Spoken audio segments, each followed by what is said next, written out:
Ojutaaye Gist TV, kindly subscribe. Irinwó àjànàkú ó sùn bí òkè. Èyí ni ọ̀rọ̀ ìwáàsí tí àwọn àgbà òṣèré Ibrahim Chatta, Ibrahim Yekini àti Kelvin Ikeduba àti Adura tí wọ́n ṣe fún olóògbé ìyẹn ni Taiwo Hassan Ogogo, arákùnrin gbajúgbajà bàbá nínú eré orí ìtàgé ilẹ̀ Yorùbá tí ó ṣe bí eré tó jọlọ nípè ní kòpẹ́kòpẹ́ yìí ní ọdún 2026. Èyí ti jẹ́ kọminú fún gbogbo àwọn ọ̀pọ̀ ènìyàn tó fi débi wípé àwọn àgbààgbà òṣèré mẹ́ta yìí, Kelvin Ikeduba, Taiwo Hassan Ogogo, ibi tí o bá wà ilẹ̀ rẹ ni o.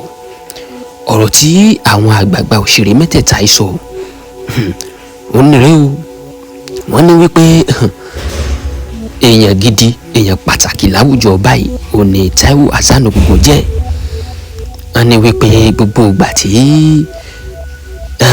ọ̀gbẹ́ni Taiwo Hassan Ogogo tó fi ń ṣeré orí ìtàgé kò sẹ́ni tó lè kúnyàn wọn kéré, pé kódà kò fẹ́ sẹ́ni tó fẹ́ gbàgbọ́ wípé irú akọni báyìí ò lè tètè jọlọ nípè.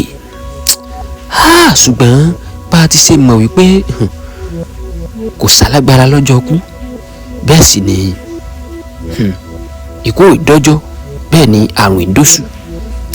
Ibrahim Tele àti Ibrahim Chatta, bẹ́ẹ̀ sì ni Kelvin Ikeduba, gbogbo wọn mẹ́tẹ̀ẹ̀ta yìí náà ni wọ́n ṣàdúrà ìkẹyìn fún olóògbé náà wípé gbogbo ibi tó bá ti wà báyìí ilẹ̀ rẹ̀ ni kó máa jẹ́ o.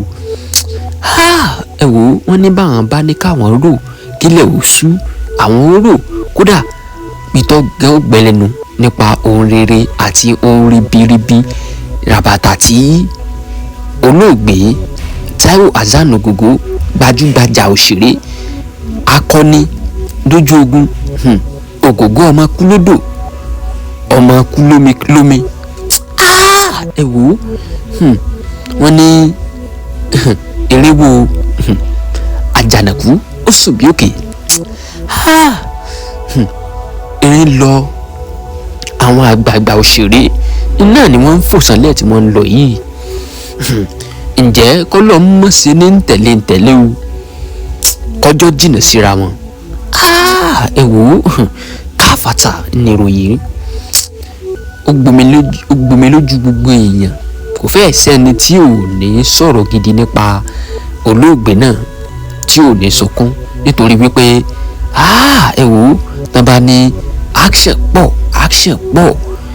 Ogogo náà ni wọ́n ń wí. Ogogo ọmọ akúlódò lódò, ọmọ akúlómi. Ibi ò bá wà ilẹ̀ rí, ẹ má gbàgbé láti subscribe sórí ìkànnì Ojutaaye Gist TV.